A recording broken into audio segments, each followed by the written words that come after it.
जय हिंद बच्चों, कैसे हैं आप सब। आशा करती हूँ आप सभी अच्छे से होंगे। तो आज हम क्लास 6 के विज्ञान को पढ़ेंगे और विज्ञान की पाठ्य पुस्तक में पाठ 5 में है सजीव एवं उनका परिवेश। तो इसका 2 भाग हम पहले ही पढ़ चुके थे, जिसमें हमने पहले भाग में सजीवों के लक्षणों के बारे में पढ़ा था और दूसरे भाग में जो सजीव हैं उनके वास स्थानों के बारे में पढ़ा था, अलग अलग आवासों के बारे में हमने पढ़ा था। और इस पाठ का कुछ भाग बाकी रह गया था, उसे आज हम पूरा करेंगे। तो चलिए पढ़ते हैं पाठ को। लेकिन पाठ को पढ़ने से पहले मैं आपको कुछ बताना चाहती हूँ। जब मैं छोटी थी तब मुझे लगता था कि ये मछलियाँ जो हैं ये पानी में क्यों तैर रही हैं, ये भी तो कभी उड़ सकती है जैसे पंछी आसमान में उड़ते हैं। या फिर मैं जब किसी पौधे को देखती थी तो हमको लगता था कि ये जमीन में क्यों है, ये पानी में क्यों नहीं है, बाकी पौधे जैसे पानी में हैं। इसी तरह से हाथी को मुझे लगता था कि वो जंगल में क्यों रहता है, वो आसमान में भी तो उड़ सकता है, ये पानी में भी रह सकता है। तो इस तरह के हजारों सवाल मेरे मन में आते थे। शायद आपके मन में भी बहुत सारे सवाल इस तरह के आते होंगे। और कभी आपने सोचा है कि मेढक क्यों नहीं उड़ता है और तितली क्यों नहीं तैरती है, या फिर हाथी पानी में क्यों नहीं रहता और ऊंट जंगल में क्यों नहीं रहता। तो इस तरह के बहुत सारे सवाल आपके मन में भी उठते होंगे। तो वास्तव में प्रत्येक प्रजाति के जंतुओं और पौधों की जो शारीरिक बनावट है तथा स्वभाव है वो अलग अलग होता है। तो इसका मुख्य कारण क्या हो सकता है? जंतुओं तथा पौधों की जो शारीरिक बनावट है और स्वभाव है, और उसी में अंतर के कारण ये अलग अलग वासस्थानों में रहते हैं और जो उन्हें उनके वासस्थानों में रहने में सहायक होते हैं। कौन सहायता करता है? उनका शारीरिक बनावट और उनका स्वभाव। वे विशिष्ट संरचनाएं अथवा स्वभावगत विशेषताएं जो किसी पौधे अथवा जंतु को उनके परिवेश में सामान्य रूप से रहने की क्षमता प्रदान करते हैं, उसे अनुकूलन या एडॉप्टेशन कहते हैं। तो अनुकूलन क्या है? अनुकूलन किसी पौधे तथा जंतु को किसी परिवेश में सामान्य रूप से रहने के लिए जो क्षमता होता है, उसमें जो उस परिवेश के प्रति, उस जगह के प्रति, उस वासस्थान के प्रति अपने शरीर में जो बदलाव होता है या फिर उसके अनुकूल जो वो बना पाते हैं, तो उसी को कहते हैं अनुकूलन। यह स्थलीय, वायवीय, मरुस्थलीय, पर्वतीय तथा जलीय सभी जीवों में हो सकता है। तो जो जीव स्थल में रहते हैं वे स्थल के में रहने के लायक अपने को बदल देते हैं, उस ढंग से उनका शारीरिक विकास होता है, उनका स्वभाव वैसा होता है, तो उसके प्रति वे अनुकूलित होते हैं। तो इसी तरह जो वायवीय, मरुस्थलीय क्षेत्र में रहते हैं या फिर पर्वतीय या जलीय जीव हैं, वो भी उसी के अनुसार अपने को अनुकूलित कर लेते हैं। तो आइए हम कुछ अनुकूलनों का अध्ययन करें। तो सबसे जो पहला हम अध्ययन करेंगे वो है वन तथा घास स्थल के जंतुओं में अनुकूलन। तो जो जंगल है या फिर घास स्थल है, वैसे जगहों में जो जंतु पाए जाते हैं उनमें किस तरह का अनुकूलन पाया जाता है उसको हम देखेंगे। तो पहला जानवर है शेर। तो ये जो शेर है ये जंगल में रहता है या फिर घास स्थलों में भी रहता है। तो यह जो शेर है एक मांसाहारी प्राणी है।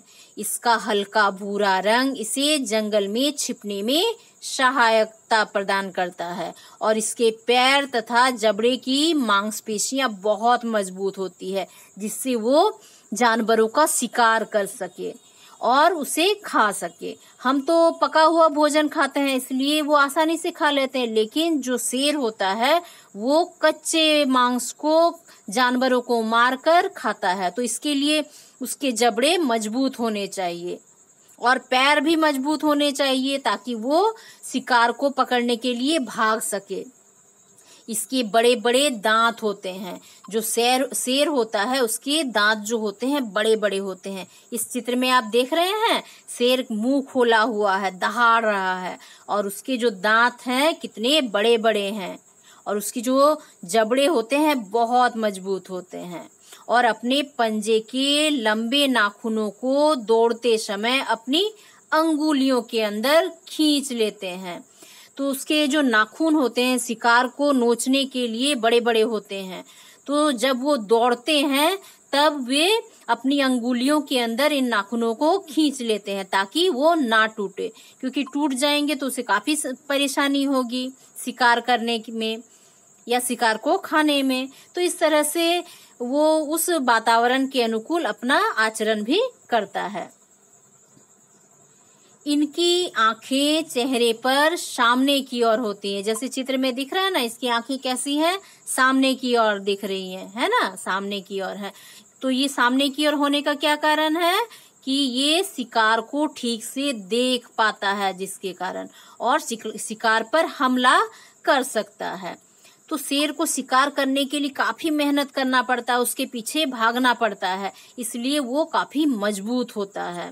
उसके पैर मजबूत होते हैं, उसके जबड़े नाखून सब मजबूत होते हैं, और ये जो उसका भूरा रंग है वो वातावरण में छुपने का काम करता है। वो उसमें ढल जाता है ताकि जो उसको जिसका शिकार करना है वो उन्हें पहचान ना सके और वे निश्चिंत रहे, और ये अचानक से जाकर उनको हमला करे और अपना शिकार करे। अब है हिरन। हिरन एक शाकाहारी जंतु है। ये भी जंगल में रहता है या घास स्थलों में रहता है। यह पौधे की पत्तियां तथा मुलायम शाखाओं को खाता है, और लंबे कानों की मदद से ये शिकारियों की जो आहट है दूर से ही सुन लेता है और सतर्क हो जाता है। और यदि वो अपने कान से इतनी दूर की आहट नहीं सुन पाता तो जो तेज दौड़ने वाले जो शिकारी हैं जो उसका शिकार करते हैं वो उसे मार देते। इसलिए उसके जीवन के रक्षा के लिए उसके कान का बड़ा होना आवश्यक है, जिससे वो आहट सुन ले और तुरंत सतर्क हो जाए। और इसकी पतली और लंबी टांगे इन्हें तेजी से दौड़ने में सहायता करता है, ताकि वो तेजी से भाग सके यदि उसके पीछे कोई शिकारी जंतु हो। जैसे शेर क्या करते हैं, हिरन को खाते हैं, हिरन को पकड़ने के लिए जोर भागते हैं, लेकिन शेर से तो तेज हिरन को भागना होगा, तब उससे बचा जा सकता है। इसलिए उसकी जो टांगे होती हैं वो पतली होती हैं ताकि वो तेज भाग सके। सिर के पार्श्व में स्थित आंखें और लंबी गर्दन से ये सभी दिशाओं में देख सकता है। सभी दिशाओं में देखने से वो सावधान हो सकता है कि किधर शिकारी आ रहा है। तो हिरन में अनुकूलन, तो इस तरह का हिरन में अनुकूलन होता है। वो पैर पतले पतले होते हैं, आंख जो होते हैं वो पार्श्व में होते हैं चेहरे के, और जो गला होता है वो बड़ा होता है, जिससे वो चारों तरफ घुमाकर देख सकता है, सभी दिशाओं में देख सकता है। तो ये हो गया जंगल या घास स्थलों में अनुकूलन। अब देखेंगे मरुस्थलीय अनुकूलन। तो मरुस्थल क्या है, ऐसा स्थान जहां बालू ही बालू है। तो बालू होने का क्या कारण है, वैसे जगहों में पेड़ पौधे नहीं है, बारिश नहीं होती है, बहुत कम बारिश होती है, इसलिए वो वहां के पेड़ पौधे नहीं रहने से वो मरुस्थल में बदल जाता है। तो मरुस्थल या रेगिस्तान में पानी की अत्यंत कमी होती है, और दिन बहुत गर्म और रात बहुत ठंडी होती है। तो दिन गर्म होने का क्या कारण है कि वहां बालू ही बालू है, और आपको पता है कि बालू जल्दी गर्म हो जाता है और जल्दी ठंडा भी हो जाता है। तो जब सूर्य का प्रकाश पड़ता है बालू के ऊपर तो बालू तेजी से गर्म होना शुरू हो जाता है, जिससे तापमान बहुत ज्यादा बढ़ जाता है।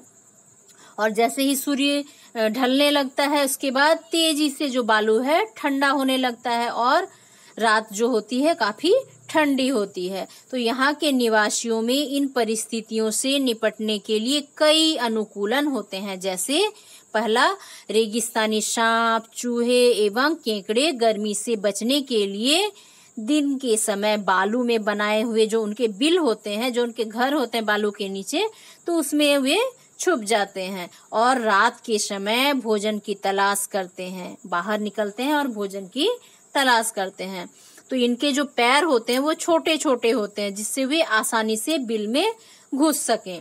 और जो सांप होता है उसके तो पैर ही नहीं होते, वो तो आराम से अपने बिल में जा सकता है। दूसरा नंबर है, रेत पर चलने के लिए ऊंट के पैर लंबे व गद्देदार होते हैं। तो ये ऊंट में अनुकूलन है। जो ऊंट के पैर होते हैं वो बालू में धंस जाएंगे यदि वो गद्देदार नहीं होंगे, और गद्देदार पैर होने के कारण वो बालू में नहीं धंसते हैं। लंबे पैर की वजह से रेत की गर्मी से उनका शरीर कम प्रभावित होता है। तो प्रभावित कम होता है किससे?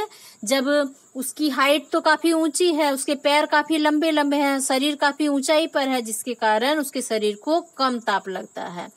ऊंट की पीठ पर कुबड़ होता है जिसमें वसा संचित होता है, और जो ऊंट होता है उसके पीठ में इस तरह का कुबड़ होता है, और उसमें देखिए उसका पीठ में ना एक ऊंचा जैसा जगह होता है, तो उसमें क्या रहता है? वसा संचित रहता है।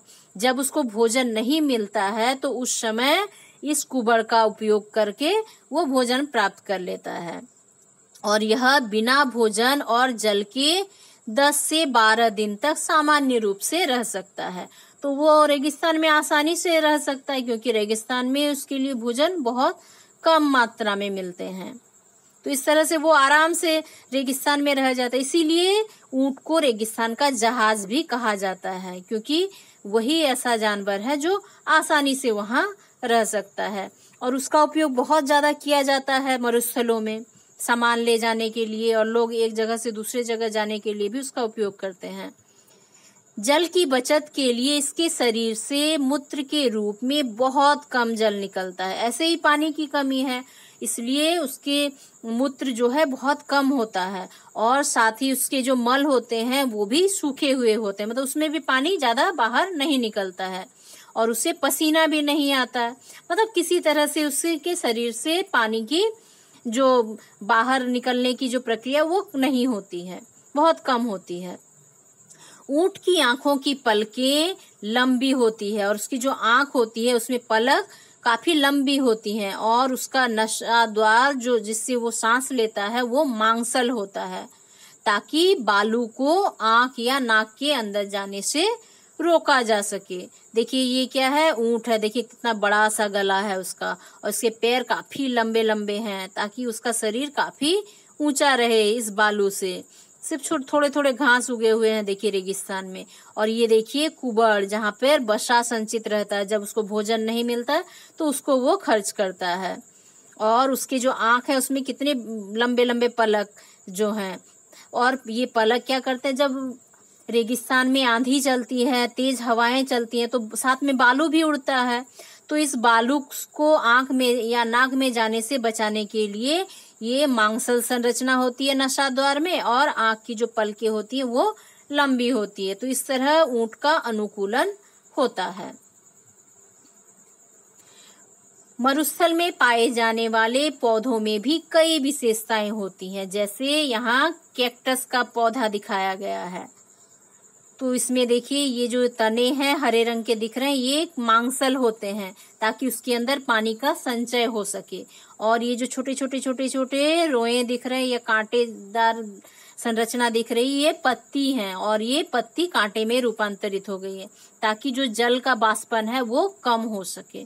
तो इस तरह से उन्होंने अपने को रेगिस्तान में बचाने के लिए ऐसा अनुकूलन किया हुआ है।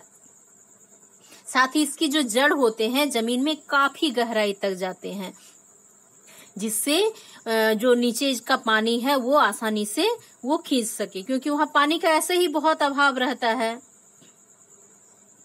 तो इसमें क्या क्या अनुकूलन होता है? तो पहला है कि इसकी जड़ें मिट्टी के नीचे बहुत गहराई तक जाती हैं। दूसरा क्या है कि इसका जो तना होता है मोटा और मांसल होता है, जिससे जल का संचयन हो सकता है। तीसरा है कि तने की ऊपरी परत मोटी होती है और उस पर घने रोम होते हैं, जो जल के वाष्पन को कम करते हैं, ताकि कम से कम वाष्पन की क्रिया हो। इसलिए जो पत्तियां होती हैं वो कांटों में रूपांतरित हो जाती हैं। 4 नंबर, पत्तियां छोटी शल्कपत्र या कांटों के रूप में होती हैं। ये जल के बाष्पन दर को घटा देती हैं ताकि जल का जो क्षय है वो कम से कम हो। तो इस तरह समझ गए कि मरुस्थलों में किस तरह से ऊंट का अनुकूलन होता है, जो वहाँ के पौधे हैं उनका अनुकूलन होता है। अब हम देखते हैं पर्वतीय अनुकूलन, जो पहाड़ी जगह है वहां पर किस तरह का अनुकूलन होता है। तो पहला है कि पहाड़ी क्षेत्र के वृक्ष शंक्वाकार होते हैं और कुछ वृक्षों की जो पत्तियां होती हैं वो पतली होती हैं और सुई की तरह होती हैं, ताकि वर्षा का जो पानी हो या फिर उसके ऊपर यदि बर्फबारी हो तो वो बर्फ उस पेड़ के ऊपर ना जमे। पेड़ के ऊपर बर्फ जमने से क्या होगा कि पेड़ भारी, उसकी टहनियां भारी हो जाएगी और टूट सकती है। इसलिए ये शंक्वाकार होते हैं और इसकी पत्तियां सुई के समान पतली पतली होती हैं ताकि उसमें बर्फ ना जमे। और इन क्षेत्रों के जंतुओं की जो खाल होती है वो मोटी होती है। क्यों? ताकि ठंड से बच सके, और लंबे लंबे बालों से ढकी होती है। जो पहाड़ी कुत्ता या पहाड़ी बकरियां आदि के बाल लंबे लंबे होते हैं ताकि इन्हें ठंड ना लगे, क्योंकि पहाड़ी क्षेत्रों में बर्फबारी बहुत होती है और साल का अधिकतर समय बर्फ से ढका होता है। तो ऐसे में जंतुओं को अपनी सुरक्षा के लिए, गर्मी के लिए ये लंबे लंबे बाल होते हैं। और तीसरा नंबर है कि पहाड़ी भेड़ बकरियों को पहाड़ी ढलानों पर चलने में मदद करने के लिए उसके पैर के जो खूर होते हैं वे काफी मजबूत होते हैं ताकि वो ढलानों पर चल सके। जैसे यहाँ याक को दिखाया गया है, ये याक भी पहाड़ी क्षेत्रों में पाया जाता है। देखिए कितने लंबे लंबे बाल हैं इसके और फर जैसे लग रहे हैं, तो इससे ऊन भी निकाला जाता है। तो ये जो लंबे लंबे बाल हैं ये क्या करते हैं, उनको ठंड से बचाते हैं, और उनके पैर भी काफी मजबूत होते हैं और उनकी खूर भी काफी मजबूत होते हैं जो पहाड़ी ढलानों पर भी आसानी से चल सकें। तो इस तरह से इन पहाड़ी जंतुओं का अनुकूलन होता है। अब देखिए जलीय अनुकूलन, जो पानी में रहने वाले जीव या पौधे हैं तो उनका अनुकूलन किस तरह से होता है। तो जलीय जंतुओं में अनुकूलन, तो पहला नंबर है मछलियों के शरीर का आकार धारा रेखीय होता है तथा पार्श्व से चपटा होता है और शरीर का ऐसा आकार इन्हें तैरने में मदद करता है। तो मछली का आकार इस तरह का होता है। तो ये मछली का जो आकार होता है धारा रेखीय, तो ये क्या करता है, मछली को तैरने में सहायता करता है और इससे क्या होता है, वो आसानी से पानी में तैर सकता है। तो ये मछली का आकार आप जानते ही हैं, आपने मछली भी देखा होगा। दूसरा नंबर, इनका शरीर सल्कों से ढका होता है और यह शरीर को जल प्रतिरोधी बना देता है, और वो तो पूरे दिन रात पानी में रहती है और ऐसे में पानी का प्रभाव उसके शरीर पर ना पड़े, उसका शरीर पानी से सुरक्षित रहे, इसके लिए उसका शरीर सल्कों से ढका रहता है। आप देखे होंगे जब उसको मछली को हम बाजार से लाते हैं तो पहले सल्क को हटा दिया जाता है, काफी मोटे मोटे होते हैं, तो वही सल्क क्या करते हैं, उसको पानी से बचाते हैं, जल प्रतिरोधी बनाते हैं। तीसरा है कि मछलियों के पंख चपटे होते हैं और गति दिशा परिवर्तन के साथ शरीर में जल का संतुलन बनाए रखने में सहायता करते हैं। तो उनके जो पंख होते हैं वो चपटे होते हैं जिससे उनको गति प्रदान किया जाता है मछली के शरीर को, और दिशा परिवर्तन में भी वो मदद करता है उनका पंख। 4 नंबर है कि जलीय श्वसन के लिए मछलियों में गलफड़ा होता है और ये सीधे जल से ऑक्सीजन लेता है और जल में ही कार्बन डाइऑक्साइड विमुक्त कर देता है। तो ये जो मछली होता है ये क्या करता है, जो जल में घुला हुआ ऑक्सीजन है उसको गलफड़े से ग्रहण कर लेता है, उसके बाद फिर जो कार्बन डाइऑक्साइड बनता है श्वसन की क्रिया द्वारा उसको पानी में ही छोड़ देता है। देखिए मछली का गलफड़ा को दिखाया गया है, मरून कलर का है ना, यहाँ पे दिख रहा है, तो इसी की सहायता से वो ऑक्सीजन ग्रहण करता है। तो इसके अलावा जो जलीय मछलियां हैं जैसे हुआ व्हेल हुआ, डॉल्फिन हुआ, तो वे क्या करते हैं, श्वसन के लिए गिल्स नहीं होते हैं, इनके गिल्स नहीं होते हैं, ये सिर पर स्थित नसाद्वार द्वारा श्वसन करते हैं। तो आप देखिएगा कभी टीवी वगैरह में तो जो व्हेल मछली या फिर डॉल्फिन को दिखाया जाता है तो उसके ऊपरी भाग में दिखाया जाता है कि वहां से जैसे फुवारा जैसे पतला सा निकल रहा है। तो ये जो होता है ये नसा द्वार होता है और इसी के द्वारा वो श्वसन की क्रिया करते हैं। और श्वास लेने के लिए ये समय समय पर अपने सिर को जल से बाहर निकालते हैं, क्योंकि ये ऊपरी भागों में होता है। इसके लिए वो क्या करते हैं, पानी के अंदर सांस नहीं ले पाते। वो सांस लेने के लिए कुछ कुछ समय अंतराल में अपने आप को एकदम जो समुद्र या नदी है उसके ऊपरी सतह पर ले आते हैं और थोड़ी देर के लिए अपने मुंह को बाहर निकाल देते हैं। इसके अलावा ऑक्टोपस या स्क्विड जो है समुद्र की गहराई में तथा समुद्र तल में रहते हैं। ये जो ऑक्टोपस हैं, स्क्विड हैं, ये क्या कहते हैं, बहुत गहराई में रहने वाले जीव हैं। तो इनका जो शरीर होता है वो मछली के तरह धारा रेखीय नहीं होता है, लेकिन तैरते समय ये अपनी शरीर को धारा रेखीय बना लेते हैं। और जल के अंदर सांस लेने के लिए इसमें गिल होता है। व्हेल और डॉल्फिन में गिल नहीं होता है, लेकिन ये जो ऑक्टोपस है या स्क्विड है इसमें गिल होता है, जिससे वे सांस लेते हैं। तो मेढक और बतख भी पानी में रहने वाले जीव हैं, लेकिन ये क्या है, उभयचर हैं। मतलब ये पानी में भी रहते हैं और जमीन में भी रहते हैं। तो ऐसे प्राणियों को उभयचर कहते हैं। तो इनके शरीर की जो रचना है दोनों के लिए ही अनुकूलित है। मतलब पानी में रहने के लिए भी अनुकूलित है, वो पानी में भी तैर सकते हैं और जमीन में भी चल सकते हैं। तो मेढक का जो पिछला पैर होता है वो लंबा तथा मजबूत होता है, जिससे ये छलांग लगा सकता है। ये जो मेढक दिख रहा है ना, इसका पिछला जो पैर है वो काफी लंबा होता है, जिससे वो छलांग लगाता है। आप तो मेढक को जब भी देखेंगे, देखिएगा वो छलांग ही लगा रहा है। तो वो अपने पैर के कारण आसानी से छलांग लगा लेता है। और पिछले पैर झिल्ली युक्त होते हैं और उसके जो पैर होते हैं वो झिल्ली युक्त होते हैं, जिससे तैरने में सहायता मिलती है। और ऐसा ही झिल्ली युक्त पैर बतख का भी होता है। और मेढक और जो बतख होता है उसका नसा छिद्र, जो नाक का छिद्र होता है, नासा छिद्र तथा फेफड़े से श्वसन करते हैं। ये उनका देखिए यहाँ बतख दिख रहा है, तो बतख का ये नाक है और मेढक का यहाँ नाक है। तो उससे क्या करते हैं, वो सांस लेते हैं और जो श्वसन की क्रिया होती है वो फेफड़े से होता है।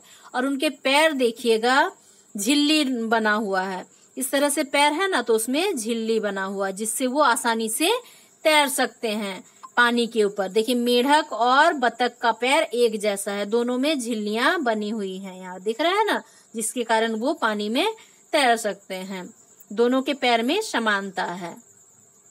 और यहाँ देखिए मेढक का जो पैर है, पिछला पैर कितना लंबा है, देखिए कैसा उछल रहा है। अगला पैर क्या है, थोड़ा छोटा है, लेकिन पिछला पैर थोड़ा लंबा है, जिससे वो छलांग लगा सकता है। तो इस तरह से वो जल में और स्थल में दोनों में रहने के लिए अनुकूलित है। और ये जो बतख है ये जमीन पर भी चल सकता है। देखिए उसके छोटे छोटे पैर है ना, इससे वो जमीन पर भी तैर सकता है। और जब वो पानी में जाता है तो अपने पैर को मोड़ देता है और इसकी झिल्ली की सहायता से वो तैर सकता है। अब देखते हैं जलीय पौधों में अनुकूलन। तो हमने जलीय जंतुओं में अनुकूलन देखा, अब देखते हैं जो जलीय पौधे हैं वे कैसे अपना अनुकूलन करते हैं। तो जो जलीय पौधों की जड़, तने तथा पत्तियों में विशिष्ट संरचनाएं होती हैं, जो जलीय वातावरण के लिए अनुकूलित होती हैं।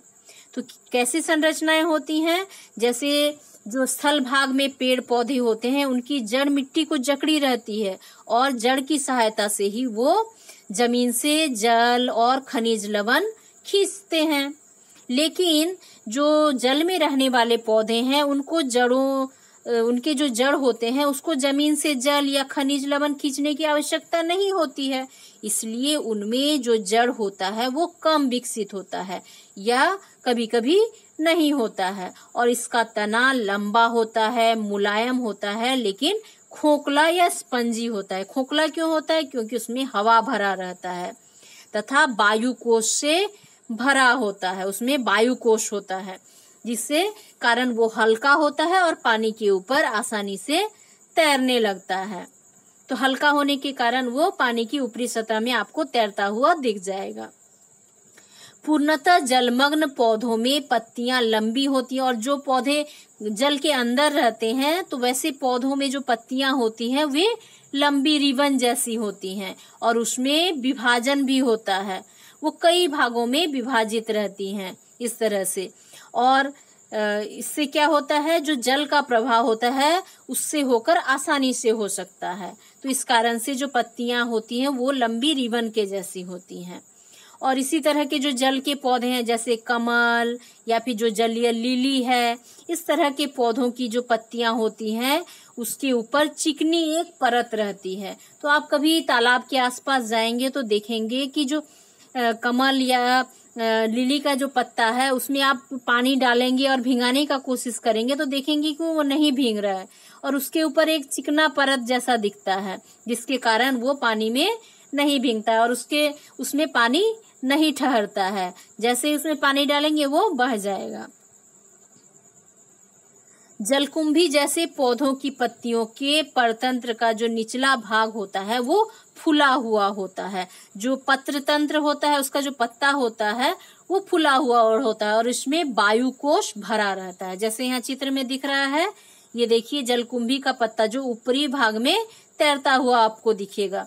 किसी तालाब में जाएंगे तो ऊपर हरियाली जैसा दिखेगा, तो वो क्या है, यही जलकुंभी है। यदि जलकुंभी किसी पानी में या तालाब में आ जाता है तो वो पूरे तालाब को कवर कर लेता है, जैसे लगेगा कि ऊपर एक हरा चादर बिछा हुआ है।